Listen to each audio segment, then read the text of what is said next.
I'm so excited because I want to answer your question too. And it all depends on this last pick that Falcon is going to be bringing to the table for Naomi. And the answer, it's going to be the Kufra. So makes sense. Kufra is going to have that CC, enough CC to be able to lock down the Hayabusa whenever he goes in. It all comes back down to the timing and how both of these teams are going to go about when they go for a 5v5 team fight. You know, the thing about Falcon Esports lineup is it's there's so much CC, like you mentioned, Eterna.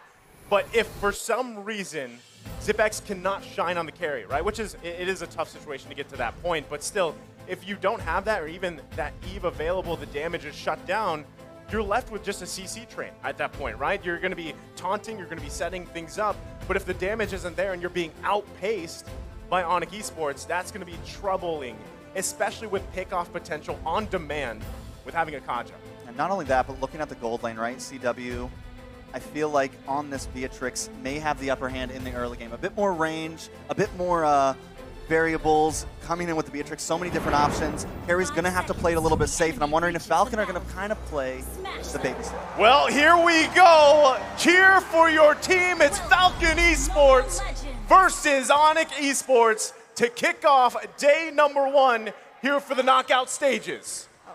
Okay, this is interesting, right? Because technically, when we're looking at both of the drafts, they can counter one another. But look at this. Already you can see Keyboy trying to pressure the jungle, trying to pressure Ken from those rotations. And like I mentioned earlier, this matchup between Yves and Lilia is going to favor Sans for a bit, especially in that early game, because he isn't reliant on that level 4. Whereas Justin, he needs to wait a little bit more to get those items, to get that damage, and also to get that real-world manipulation. I think one of the biggest things here, right, is if you're Falcon Esports, you don't allow Kyrie to get an early kill. I mean, there's already so much poke back and forth. Justin, even having to walk back to the tier 2, isn't even sure if he wants to recall there just yet. But still, don't give Kyrie that early kill to not allow Onic Esports to snowball here if you're Falcon Esports. But there's a big problem, right? The whole thing for Falcon was to put pressure onto Kyrie, and Onic is answering back by putting pressure of their own, already going into Falcon's jungle, not letting Naomi even step out into Onic's jungle. There's a lot of comparison, right? Like, in this current meta, what is more important? And I do believe that the mid lane is going to be the #1 issue when it comes down to those rotations, right? Because even if you lose the gold lane matchup, even if you lose the EXP lane, if you are able to clear faster and if you are able to rotate faster, that can alleviate any problems in terms of that draft. And so far, this is what we see Falcon lacking in the drafting. Well, right now, I mean, as everybody gets closer to that level 4 here, the first turtle of the game is going to be up. You can already see Ken getting in position here. The rest of the team, though, there's quite a few Onic Esports members as they might contest this one. Yeah, and in comes the Black Dragon Boots, trying to get a back line, push on, the Petrify Lux on, Kyrie takes the turtle. Nice suppression. 10 will go down. Justin brings out the real manipulation. In comes the Bravest Fighter. A lot of damage onto Sans. Sans will bite the bullet. And that is a 1-for-1 trade. But the side of Onic does take the turtle. All right, so Onic is going to be able to have a little bit of an advantage in that sense. And Falcon, they need to remember how and what are the highlights of their draft, right? Wait until these members can actually be a factor and not contest too early, honestly. I think they should have let that go.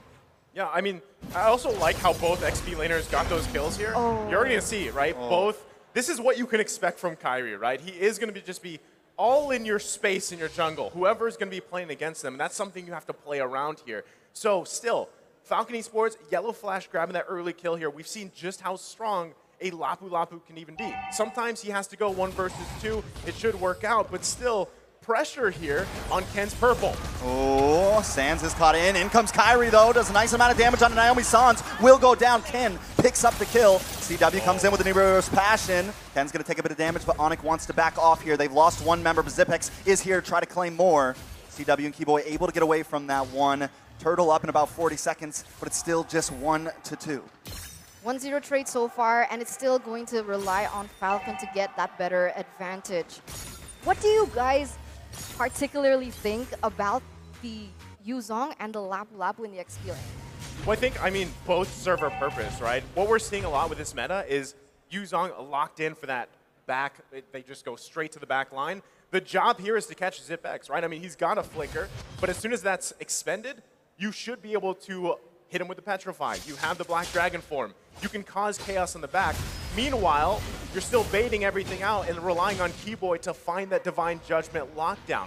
But that's the thing. Falcon Esports, they've got, what, 3 tanks pretty much at this point? Lapu Lapu, fighter, tank, you know, he can actually be that peel. He can be that front line for them, but still the fight for the damage. turtle. Naomi goes very, very low. Kyrie gets hit by the bouncing ball, though. Ken may go down. Boots wants to come clean up, hits the Petrify. Ken goes down. Next could be Justin. Boots maybe a little bit too deep. ZipX, though, hits the speedy light wheel, trying to come in. Yellow Flash onto Boots. Boots will be next. It's a 1-for-1 currently, but the fight keeps on going. Yellow Flash gets a stun onto Keyboy. Sans trying to find Yellow Flash, but he's just a little bit too tanky. Sans. Looks like Yellow Flash is going to back off overall. Onic lose another member here, but still they keep the gold lead. So, as we were just talking about all of that, right? I'm going to refer back to the graphic we saw earlier. These two teams love to team fight. Every single objective that comes up, they're going to force it, right? And that time you actually saw perfectly. Kyrie went in, used the shadow kill, and then the cleanup was there. And Justin, by the way, has just now reached a total of 200 assists for his professional MLBB career. Jeez. This guy is massive. He's reliable. Yeah. That's the main pillar of Falcon, the one who stays reliable, stays consistent, trying to deal damage from that back line, and also something that all the other members from that team can fall onto when things get rough. I mean, right now, Ken isn't having the best time, right? With a 1-2-0 KDA, his main highlight of the career here in the group stage is the fact that he was able to get the objectives. But right now, Onic Esports, they've been the one in the upper hand in terms of that objective. And so we see Yellow Flash being the main carry here up until this 5th minute. And this Lapu Lapu is going to start snowballing. He has the CC, he has the damage. Onic Esports, they need to be very aware of his positioning when they go for a 5v5 team fight, or they might actually fall short. Well, this is the great thing for Falcon, right? ZipX has mainly been able to just farm up. And yes, Justin's here kind of helping him, but Justin does bring out the real manipulation. Keyboy's going to try to come in. Possible dive here. Don't think we're going to see too much, but with the turtle up in 19 seconds, this could be a nice advantage for Onic. They kind of claim the pit. You've lost that utility from Justin there in the real manipulation. So Onic, once again, still kind of feels like they're controlling the game here, controlling the tempo here, holding the gold lead and moving forward. Well, that's the thing, right? They're looking for a clean sweep on the Turtles as the 3rd one of the game has now spawned. And as you mentioned, Trex, Onic getting in position here, but once again, Falcon Esports wants to contest this one. Ooh, Naomi comes in, nice Tyrant's Rage. Keyboy takes a lot of damage trying to get away. Ken wants to find him, but Keyboy is able to escape. Turtle still on the field, Naomi very low along with Justin. And Kyrie picks it up. That's a double kill. In comes the Black Dragon. It's a show, boys. Boots now trying to get away though. Suppression does land onto Yellow Flash. Yellow Flash wants to move in. CW is here doing a nice amount of damage. They've forced to back off. Falcon will not claim this turtle. See, that's the thing. Every time they go for a 5v5, Falcon always falls short in this team fight. It was great, though, with the way that they did it, right? They were able to eliminate Kyrie first, prevent that damage from penetrating even worse. And that's the thing, because when Kyrie gets left open, he goes in for a double kill, and even a triple kill. But oh my god, Falcon, they get the turtle. That was so close. I thought the snipe was definitely going to hit it, but Justin is now here. Sans very, very low. Naomi trying to find him. Sans able to get away with just a sliver of health. This is a game, guys. This is definitely a great first game of the knockout stage. I feel like so many times throughout the groups we saw, I think it had to be Sanji that would flicker in, called the athletic flicker, get the one hit off. But let's take a look here at the emblems. Anything sticking out specifically that's giving an advantage here for one of the teams, Eterna? Honestly, at this point, they're all standard emblems, but the thing is, it kind of shows and reflects about the gameplay that they want to go for, right? We can see that Hayabusa Kyrie, he opted for the Assassin emblem, the high and dry, who is going to have an advantage in those 1v1 situations. So we know Kyrie, he wants to go for the pickoffs, he wants to go for the kills, whereas someone like Ken with the Demon Slayer emblem, he's looking more on the objectives. And we see that kind of reflected, even though it has been kind of taken away from Falcon when we see here in the 8th minute. Well, right now, Falcon Esports coming up with a plan of their own. And remember, this is going to be the charge up. There's only 2 members here for Onic Esports, but no one's going to commit just yet. Still, this is the crucial, right? Whatever team can find a pick-off first, it'll allow you to get that space you need. You still have 40 seconds till that Lord is up here. But still, both teams also holding on to quite a bit of map control, right? The tier 1s in the mid lane actually are still up. So if one team or the other wants to focus on getting that objective down, gives them that advantage in space. But that's why we see them pressing for any pick they can find here. I think both teams have been so good at engaging, but also disengaging. I mean, it seems like there's been a lot of fights, but only 8 deaths total in a matter of 9 minutes. Only 1 tower gone. So they've both been so well at just kind of dragging out these fights and getting away in those crucial situations. The thing is Zipex and CW, both 0 kills, both able to farm, able to get their gold, able to try to be important to their team. So the question is, in the next minute or two, maybe upcoming on this next Lord, which gold laner is really going to pop off? The thing is, Zipex, even though that Falcon in general, they're behind in 2,000K, Zipex isn't falling too far behind because at some point they were both level 10. CW obviously has a bit of an edge, but that also shows that Falcon is really good at giving the gold to the important members, right? That gold allocation is going to make the difference. And you can see here, Justin already has the Ice Queen wand. He also already has the Glowing Wand. So expect that utility starting to come through. The damage, the dot, as both of these teams, they're going to start setting up a Keyboy. Naomi will get pushed back. It's a bloodbath. Yellow Flash taking a lot of damage, trying to go in, move on to CW. Keyboy has gone down. Yellow Flash cannot connect. CW picks it up. This is bad for Yellow Flash. This could be bad for Falcon. Kyrie finds Naomi. Can it get a double? Make it a triple. That is a full team wipe for Onic. This is huge. Can they end it here?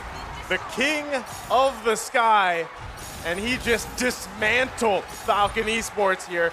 And they're going to march into base. This might not be a final push. There's still pretty short death timers, but what a massive play from Onic Esports. That was huge, a wipe out. And there you go, the king of the sky himself, Kyrie, getting that triple kill. Unfortunately, Sans got that double kill, but this is what happens when Onic Esports get the comfortable heroes and the way that they weren't pressured from that early game. Luckily enough, though, Falcon was still able to secure the Lord, so it still buys them enough time to not end the game, and they still have those 3 inhibitor turrets remaining. Here's the thing, though, right? I mean, given what we just saw, what is the answer, right? What is the answer for Falcon Esports? Best thing you can do is find a pick-off so you at least have a numbers advantage. We're going to be taking a look here at the instant replay presented by TikTok. Look at this. It's a bloodbath from minute 1 here. And already you can see, right? Perfect timing with the shadow kill, Kyrie coming in. And Falcon Esports has they can't do anything but run for the hills. And the turret's not even enough.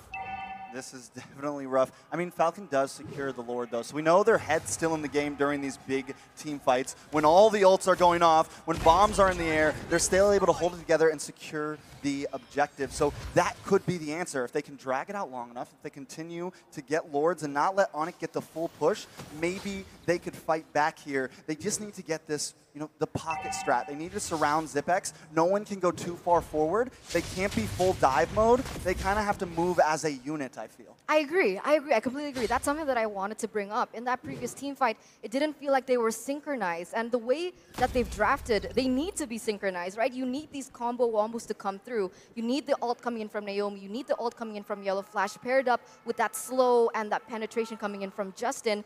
But the way that Onic Esports were able to do that team fight was they made it messy, right? They had someone in the front line, in the back line, but that's not what a Falcon needs right now. So they need to come back. How are we supposed to play this and not play into Onic Esports tempo? Well, that's what I was saying in the draft, right? It's very finicky, right? Onic Esports can either throw Kyrie at you, they can throw Sans at you, bait out the ultimates that they want. Boots can also go towards the back line here, and that's what he's doing against Zipex and Justin.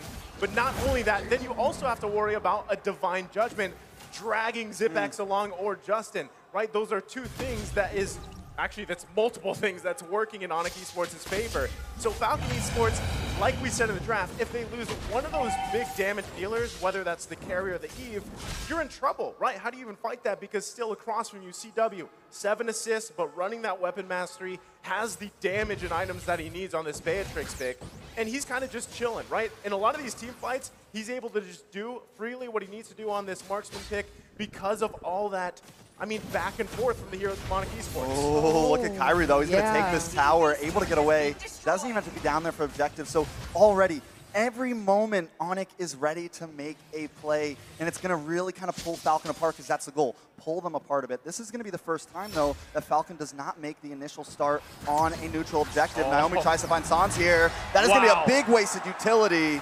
This is big for Onic coming up on this Lord fight. Yeah, they know they didn't have the setup, so they're going retreating back. They're running for the hills, but Keyboy gets a divine judgment on Ken. CW going to try to find it, but Kyrie jumps in, picks it up. Falcon on the backboard once again. Onic should have a free Lord here. Just like that. I mean, it was a matter of getting out some resources from Falcon Esports to conceal, plus the flicker. It failed, it didn't work. And now Onic Esports securing themselves another Lord here. Actually, the second Lord of the game. They'll be able to march in. And also, keep in mind, Kyrie being able to take down that inhibitor turret in the mid lane, they should be able to get, if not one, maybe even all the inhibitor turrets as Falcon Esports has to deal with this. The clear potential, though, we're talking about 9K gold lead here for Onic Esports. That is massive in the itemization department. Yeah, right now, I mean, Kyrie, they're really optimizing and utilizing the fact that they have better mobility. So they have more control over these separate lanes. They're able to pressure Falcon from all these 3 lanes. And look at this, the Lord already marching here in the mid side. Most definitely Lord is crashing down the mid, but it looks like Onyx may try to move towards top. Kyrie jumps in, then jumps out, but Boots has a Black Dragon. Looking for Justin or Zipex, can't quite find it, but the tower does go down. Real manipulation comes out. Naomi, Zipex, Justin, all fall, and CW finds another one. Yellow Flash will go down, along with the base, and Onyx take game 1. Onic going to be able to get game number 1, but remember, ladies and gentlemen, this is a best-of-5 series. We still have many more games ahead of us. So right now, we know that Falcon Esports, they're going to be able to go back to the drawing board, discuss, evaluate on what exactly happened to be able to go 1-to-1 with Onic Esports. Man, can I just say I love hearing the crowd. I love Mobile Legends.